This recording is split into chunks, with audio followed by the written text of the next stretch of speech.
ഓസ്ട്രേലിയയിൽ പെർമനൻ്റ്ലി സെറ്റിൽ ആവാൻ വേണ്ടി അവിടുത്തെ ഇമിഗ്രേഷൻ അക്സെപ്റ്റ് ചെയ്യുന്ന കുറച്ച് പ്രൊഫഷൻസ് ഉണ്ട്.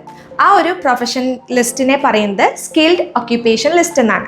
സോ ഈ ഒരു സ്കിൽഡ് ഒക്യുപ്പേഷൻ ലിസ്റ്റ് അവിടുത്തെ ആളുകളെ കൊണ്ട് അല്ലെങ്കിൽ ഓസ്ട്രേലിയയിലെ അബോറിജിനൽസിനെ കൊണ്ട് ഫില്ല് ചെയ്യാൻ പറ്റില്ല എന്നുണ്ടെങ്കിൽ ഓസ്ട്രേലിയ പുറത്തു നിന്ന് ഇമിഗ്രൻസിനെ അക്സെപ്റ്റ് ചെയ്യാറുണ്ട്. നഴ്സസ് സ്കിൽഡ് ഷോർട്ടേജ് ലിസ്റ്റിൽ വരുന്ന പ്രൊഫഷൻ ആയതുകൊണ്ട് PR-ന്റെ ചാൻസസ് വളരെയധികം ഹൈ ആണ്. ഫസ്റ്റ് കാറ്റഗറി ഓഫ് PR ആണ് 189, സബ് ക്ലാസ് 189. ഈ ഒരു വിസ സ്കിൽഡ് ഇൻഡിപെൻഡൻറ്റ് വിസയാണ്. അതായത് ഓസ്ട്രേലിയയിൽ ഏത് റീജിയനിൽ വേണമെങ്കിലും നിങ്ങൾക്ക് ഈ വിസ കിട്ടിക്കഴിഞ്ഞാൽ സ്റ്റേ ചെയ്യാനും അൺലിമിറ്റഡ് ആയിട്ട് വർക്ക് ചെയ്യാനും സാധിക്കുന്നു. ഈ പറഞ്ഞ PR വിസകളൊക്കെ ഫയൽ ചെയ്യണമെങ്കിൽ നിങ്ങൾക്ക് പോയിന്റ്സ് വേണം. ഓസ്ട്രേലിയൻ ഇമിഗ്രേഷൻ ഫോളോ ചെയ്യുന്നത് പോയിന്റ് ബേസ്ഡ് സിസ്റ്റമാണ്. മിനിമം 65 പോയിന്റ്സ് ഉള്ള ഒരു ഇൻഡിവിജ്വലിന് അല്ലെങ്കിൽ സ്കിൽ ഷോർട്ടേജ് ലിസ്റ്റിലുള്ള ആൾക്ക്, ആ ഒരു ഒക്യുപ്പേഷനിലുള്ള ആൾക്ക് ഓസ്ട്രേലിയൻ PR അപ്ലൈ ചെയ്യാനായിട്ട് സാധിക്കുന്നതാണ്. ഈ 65 പോയിന്റ്സ് എങ്ങനെയാണ് നിങ്ങൾക്ക് കിട്ടുക, അല്ലെങ്കിൽ 65-നെക്കാട്ടിലും പോയിന്റ്സ് എങ്ങനെയാണ് കിട്ടാനായിട്ട് സാധിക്കുക? ഇതിന് പല കാറ്റഗറി വരുന്നുണ്ട്. പല ഫാക്ടേഴ്സ് നോക്കിയിട്ടാണ് ഓസ്ട്രേലിയയുടെ PR-ന്റെ പോയിന്റ്സ് നമ്മൾ കാൽക്കുലേറ്റ് ചെയ്യുന്നത്. ഫസ്റ്റ് വരുന്നത് ഹായ് എവരിവൺ, ഇന്ന് നമ്മൾ ഡിസ്കസ് ചെയ്യുന്നത് ഓസ്ട്രേലിയൻ PR-നെ കുറിച്ചാണ്. ഓസ്ട്രേലിയയിൽ പെർമനൻ്റ് ആയി സെറ്റിൽ ആവാനുള്ള റീസൺ എന്താണെന്ന് വെച്ചാൽ അവിടുത്തെ lifestyle, salary, benefits like Medicare, educational benefits, ഇതൊക്കെയാണ്. ഡെസ്മ international Australia and New Zealand nursing registration process ചെയ്യുന്ന കൺസൾട്ടൻസിയാണ്. കൂടുതലും നഴ്സസിൻ്റെ പ്രൊഫൈൽ ഹാൻഡിൽ ചെയ്യുന്നത് കൊണ്ട് തന്നെ നമ്മൾക്ക് ഓസ്ട്രേലിയൻ PR-ന്റെ നഴ്സിംഗ് പ്രൊഫഷൻ ആയിട്ടുള്ളവരുടെ എൻക്വയറീസ് അധികം വരാറുണ്ട്. അവരൊക്കെ ഓസ്ട്രേലിയയിലേക്ക് മൈഗ്രേറ്റ് ചെയ്യാൻ ആഗ്രഹിക്കുന്ന മെയിൻ റീസൺസ് ആണ് ഓസ്ട്രേലിയയുടെ സാലറി, ലൈഫ് സ്റ്റൈൽ, കുട്ടികളുടെ എഡ്യൂക്കേഷൻ. പിന്നെ ബാക്കിയുള്ള കൺട്രീനെ അപേക്ഷിച്ച് ഓസ്ട്രേലിയയിൽ സെറ്റിൽ ആവാനായിട്ട് ഏറ്റവും ഇൻട്രസ്റ്റിംഗ് ആയിട്ടുള്ള കാര്യം എന്ന് പറയുന്നത് അവിടെ വീട് വച്ച് താമസിക്കാനായിട്ട് സാധിക്കും. നമ്മുടെ നാട് പോലെയുള്ളൊരു ക്ലൈമറ്റ് ആണ്. കൃഷി അല്ലെങ്കിൽ ഫാം, ഇതൊക്കെ റിലേറ്റഡ് ആയിട്ടുള്ള ആക്ടിവിറ്റീസും അവർക്ക് ചെയ്യാനായിട്ട് സാധിക്കും. എന്നാൽ പെർമനൻ്റ് ആയി ഓസ്ട്രേലിയയിൽ സെറ്റിൽ ആവാനായിട്ട് സ്കിൽഡ് ഒക്യുപ്പേഷൻ ലിസ്റ്റിലുള്ള പ്രൊഫഷൻ ആയിരിക്കണം. ഇപ്പോൾ നമ്മുടെ നാട്ടിലെ പല പ്രൊഫഷനുള്ള ആളുകൾ ലൈക്ക് അഗ്രികൾച്ചറൽ ഫീൽഡ്, അതല്ലാന്നുണ്ടെങ്കിൽ എഡ്യൂക്കേറ്റർ, അതല്ലാന്നുണ്ടെങ്കിൽ ടീച്ചർ, നഴ്സസ്, ഡോക്ടേഴ്സ്, ഇങ്ങനെ പല പ്രൊഫഷൻ ഉണ്ടല്ലോ. എന്നാൽ ഓസ്ട്രേലിയയിൽ പെർമനൻ്റ്ലി സെറ്റിൽ ആവാൻ വേണ്ടി അവിടുത്തെ ഇമിഗ്രേഷൻ അക്സെപ്റ്റ് ചെയ്യുന്ന കുറച്ച് പ്രൊഫഷൻസ് ഉണ്ട്.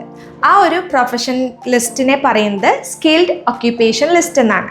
സോ ഈ ഒരു സ്കിൽ ഒക്യുപ്പേഷൻ ലിസ്റ്റ് അവിടുത്തെ ആളുകളെ കൊണ്ട് അല്ലെങ്കിൽ ഓസ്ട്രേലിയയിലെ അബോറിജിനൽസിനെ കൊണ്ട് ഫില്ല് ചെയ്യാൻ പറ്റില്ല എന്നുണ്ടെങ്കിൽ ഓസ്ട്രേലിയ പുറത്തു നിന്ന് ഇമിഗ്രൻസിനെ അക്സെപ്റ്റ് ചെയ്യാറുണ്ട്. അങ്ങനെ അവർക്ക് വേണ്ട പ്രൊഫഷനെ സ്കിൽ ഷോർട്ടേജ് ലിസ്റ്റിൽ ആഡ് ചെയ്തിട്ട് ഈ ഒരു പ്രൊഫഷനിലുള്ള ആളുകളെയാണ് പുറത്തു നിന്ന് അക്സെപ്റ്റ് ചെയ്യുന്നത്. അതായത് ഓസ്ട്രേലിയ അല്ലാതെ പുറത്തു നിന്നുള്ള കൺട്രീസിൽ നിന്ന് അക്സെപ്റ്റ് ചെയ്യുന്നത്. നഴ്സസ് അതിൽ ഒരു വിഭാഗം മാത്രമാണ്. ഇതല്ലാതെ engineers, doctors, dentist, physiotherapist, midwifes, അങ്ങനെ പല പ്രൊഫഷനുണ്ട്. Desma International nursing registration and nursing related PR ചെയ്യുന്നത് കൊണ്ട് നമ്മളിപ്പോൾ എക്സ്പ്ലെയിൻ ചെയ്യാൻ പോകുന്നത് നഴ്സസിൻ്റെ കാര്യങ്ങളാണ്.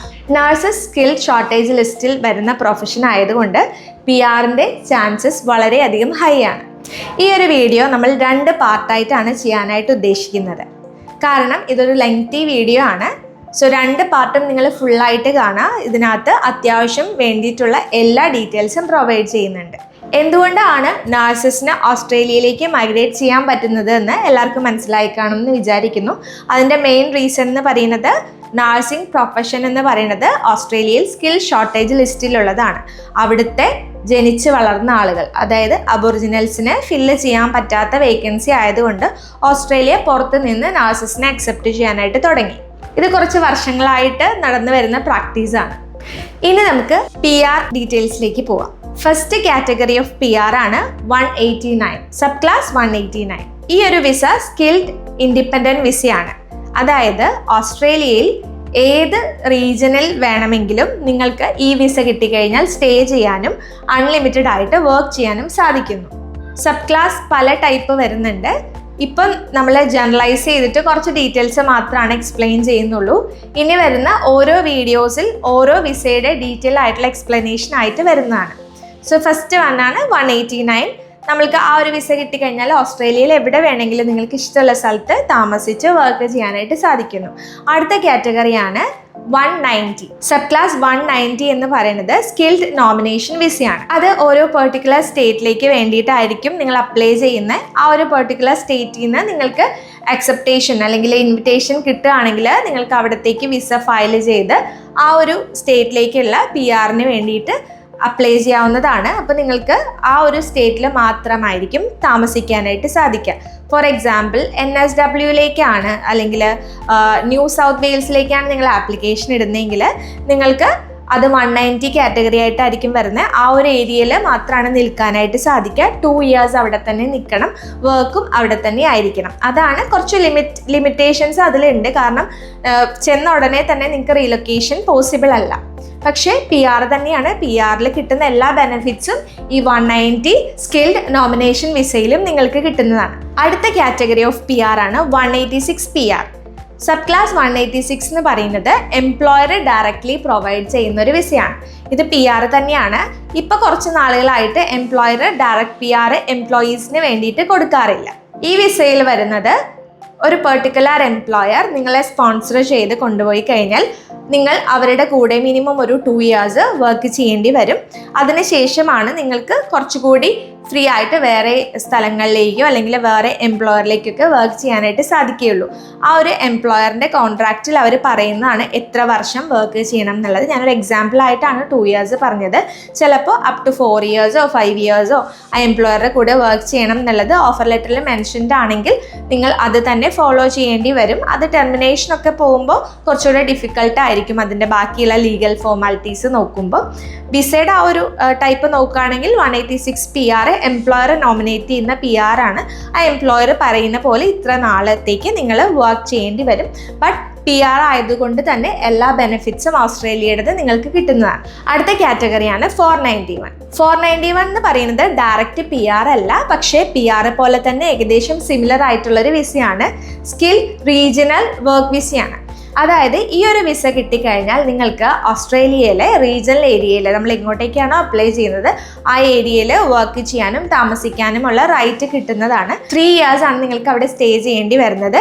അതിനുശേഷം നിങ്ങൾക്ക് PR പാത്വേയിലേക്ക് പോകാനായിട്ട് സാധിക്കും. ഈ വിസയിൽ വർക്കിംഗ് റൈറ്റ് ഉള്ളതാണ്. റീജിയണൽ ഏരിയയിലാണ് സ്റ്റേയും വരുന്നത്. ഈ പറഞ്ഞ PR വിസകളൊക്കെ ഫയൽ ചെയ്യണമെങ്കിൽ നിങ്ങൾക്ക് പോയിന്റ്സ് വേണം. ഓസ്ട്രേലിയൻ ഇമിഗ്രേഷൻ ഫോളോ ചെയ്യുന്നത് പോയിന്റ് ബേസ്ഡ് സിസ്റ്റമാണ്. മിനിമം 65 പോയിന്റ്സ് ഉള്ള ഒരു ഇൻഡിവിജ്വലിന് അല്ലെങ്കിൽ സ്കിൽ ഷോർട്ടേജ് ലിസ്റ്റിലുള്ള ആൾക്ക്, ആ ഒരു ഒക്യുപ്പേഷനിലുള്ള ആൾക്ക് ഓസ്ട്രേലിയൻ PR അപ്ലൈ ചെയ്യാനായിട്ട് സാധിക്കുന്നതാണ്. പക്ഷേ ഏറ്റവും കൂടുതൽ സ്കോർ ഉണ്ടെങ്കിൽ നിങ്ങൾക്ക് അത്രയും പെട്ടെന്ന് PR കിട്ടാനുള്ള ചാൻസസും ഹൈ ആയിരിക്കും. 65 പോയിന്റ്സ് ഉള്ള ഒരാളും അതേസമയം ഒരു 75 പോയിന്റ്സ് ഉള്ള ഒരാളും PR അപ്ലൈ ചെയ്താൽ ചാൻസ് കൂടുതൽ 75-നാണ് അല്ലേ? അതുപോലെ തന്നെയാണ് ഏറ്റവും കൂടുതൽ പോയിന്റ്സ് എടുക്കാൻ നോക്കുകയാണെങ്കിൽ അത്രയും പെട്ടെന്ന് തന്നെ നിങ്ങളുടെ PR എന്നുള്ളൊരു ഡ്രീം അച്ചീവ് ചെയ്യാനായിട്ട് സാധിക്കും. ഈ 65 പോയിന്റ്സ് എങ്ങനെയാണ് നിങ്ങൾക്ക് കിട്ടുക, അല്ലെങ്കിൽ 65-നേക്കാട്ടിലും പോയിന്റ്സ് എങ്ങനെയാണ് കിട്ടാനായിട്ട് സാധിക്കുക? ഇതിന് പല കാറ്റഗറി വരുന്നുണ്ട്. പല ഫാക്ടേഴ്സ് നോക്കിയിട്ടാണ് ഓസ്ട്രേലിയയുടെ PR-ന്റെ പോയിന്റ്സ് നമ്മൾ കാൽക്കുലേറ്റ് ചെയ്യുന്നത്. ഫസ്റ്റ് വരുന്നത് ഏജ് ആണ്. ഒരാളുടെ ഏജ് എത്രയാണോ അത് വെച്ചിട്ട് നമുക്ക് പോയിന്റ്സ് കാൽക്കുലേറ്റ് ചെയ്യാനായിട്ട് സാധിക്കും. ഫോർ എക്സാമ്പിൾ 25 വയസ്സുള്ള ഒരാൾക്ക് ഒരു 15 അല്ലെങ്കിൽ ഒരു 25 പോയിന്റ്സ് ആണെന്ന് വെക്കുക. അതേസമയം 40 വയസ്സുള്ള ഒരാൾക്ക് നമുക്ക് 10 or 15 പോയിന്റ്സേ കിട്ടുള്ളൂ എന്ന് വെക്കുക. അപ്പോൾ ഏജ് കൂടുന്നതനുസരിച്ച് നമുക്ക് പോയിന്റ്സ് കുറയുന്നതാണ്, PR-ന്റെ പോയിന്റ്സ് കുറയുന്നതാണ്. ബട്ട് ഏജ് കൂടുതലാണെന്ന് കരുതി PR കിട്ടില്ല എന്നല്ല. 45 ഏജ് ക്രോസ് ചെയ്യാത്ത ആർക്ക് വേണമെങ്കിലും PR അപ്ലൈ ചെയ്യാനായിട്ട് സാധിക്കും. ബാക്കിയുള്ള കുറേ ഫാക്ടേഴ്സ് നോക്കിയിട്ടാണ് പോയിന്റ്സ് കാൽക്കുലേറ്റ് ചെയ്യുക. പോയിന്റ്സ് നിങ്ങൾക്ക് കൂട്ടാനായിട്ടും സാധിക്കും. അടുത്തതായി വരുന്നതാണ് എക്സ്പീരിയൻസ്. 3 വർഷം എക്സ്പീരിയൻസ് ഉള്ള ഒരാളുടെ PR പോയിന്റ്സിനെക്കാട്ടിലും കൂടുതലായിരിക്കും 8 years എക്സ്പീരിയൻസ് ഉള്ള ആളുടെ പോയിന്റ്സ്. അപ്പോൾ അതുകൊണ്ട് തന്നെ എക്സ്പീരിയൻസും ഒരു ഫാക്ടറാണ്. ഇനി അടുത്തതായിട്ട് വരുന്നതാണ് മാരിറ്റൽ സ്റ്റാറ്റസ്. അതായത് നിങ്ങൾ സിംഗിൾ ആണോ മാരീഡ് ആണോ അതനുസരിച്ചിട്ട് നിങ്ങളുടെ PR-ന് പോയിന്റ്സ് കൂടാനും കുറയാനും ചാൻസസ് ഉണ്ട്. നെക്സ്റ്റ് വരുന്നതാണ് ഇംഗ്ലീഷ് സ്കോർ. ഇംഗ്ലീഷ് സ്കോർ എന്ന് പറയുമ്പോൾ IELTS, OET അല്ലെങ്കിൽ PT ഇതൊക്കെ അറ്റൻഡ് ചെയ്യുന്ന സമയത്ത് നിങ്ങൾക്ക് competence score, superior score, proficient അങ്ങനെയുള്ള കാറ്റഗറി വരുന്നുണ്ട്. അപ്പോൾ സുപ്പീരിയർ സ്കോറൊക്കെ ആണെങ്കിൽ നിങ്ങൾക്ക് പോയിന്റ്സ് കൂടുതൽ കിട്ടാനുള്ള ചാൻസസ് ഉണ്ട്. ഇംഗ്ലീഷ് സ്കോറും നമ്മുടെ PR-ന്റെ പോയിന്റ്സിനെ അഫക്റ്റ് ചെയ്യുന്നൊരു കാര്യമാണ്. അടുത്തത് സ്പൗസിൻ്റെ സ്കിൽ അസസ്മെൻറ്റ് ആൻഡ് ഏജ്. അതും നമുക്ക് ഓസ്ട്രേലിയൻ PR-ൻ്റെ ഒരു ഫാക്ടറാണ്. ചില നഴ്സസ് നമ്മളടുത്ത് PR-ന് അപ്ലൈ ചെയ്യുന്ന സമയത്ത് അവരുടെ സ്പൗസും ചിലപ്പോൾ നഴ്സ് ആവാം. അങ്ങനെയാണെങ്കിൽ നമുക്ക് അവരുടെ കാര്യങ്ങൾ വെച്ചിട്ട് PR-ന് പോയിന്റ്സ് കൂട്ടാനായിട്ട് സാധിക്കും. അടുത്തതായി ഓസ്ട്രേലിയൻ എക്സ്പീരിയൻസ്.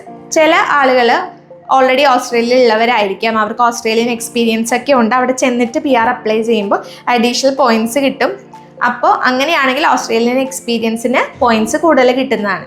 പിന്നെ ഓസ്ട്രേലിയൻ സ്റ്റേ. നിങ്ങൾ ഓൾറെഡി ഓസ്ട്രേലിയയിൽ റീജിയണൽ ഏരിയയിലൊക്കെ സ്റ്റേ ചെയ്തിട്ടുണ്ടെങ്കിൽ PR-ന് വേണ്ടിയിട്ട് നിങ്ങൾക്ക് പോയിന്റ്സ് ക്ലെയിം ചെയ്യാനായിട്ട് സാധിക്കും. അടുത്തായി വരുന്നതാണ് ഓസ്ട്രേലിയൻ സ്റ്റഡി.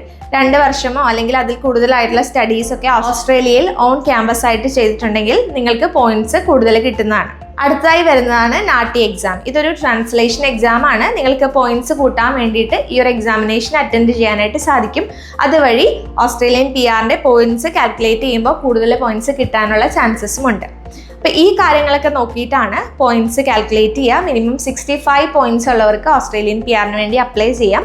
75 ഓർ എബോവ് ഒക്കെ ഉണ്ടെങ്കിൽ പെട്ടെന്ന് തന്നെ നിങ്ങൾക്ക് PR-ൻ്റെ ആ ഒരു പ്രൊസീജിയർ കംപ്ലീറ്റ് ചെയ്യാനായിട്ടും സാധിക്കും. ഏജ് 45 കഴിഞ്ഞിട്ടുള്ള ആളുകളാണെങ്കിൽ ഓസ്ട്രേലിയൻ PR-ന് അക്സെപ്റ്റ് ചെയ്യാനായിട്ട് സാധിക്കുകയില്ല.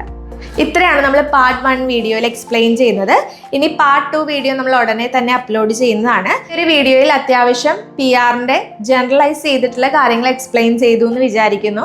കുറച്ച് ക്ലാരിഫിക്കേഷനോ അല്ലെങ്കിൽ വേറെ എന്തെങ്കിലും ഡൗട്ടോ കാര്യങ്ങളൊക്കെ ഉണ്ടെങ്കിൽ നിങ്ങൾക്ക് നമ്മുടെ കമൻറ്റ് ബോക്സിൽ കമൻറ്റ് ചെയ്യാവുന്നതാണ്. വീഡിയോ യൂസ്ഫുൾ ആയി എന്ന് വിചാരിക്കുന്നു. പാർട്ട് 2 ആയി വരുന്നത് വരെ ബൈ.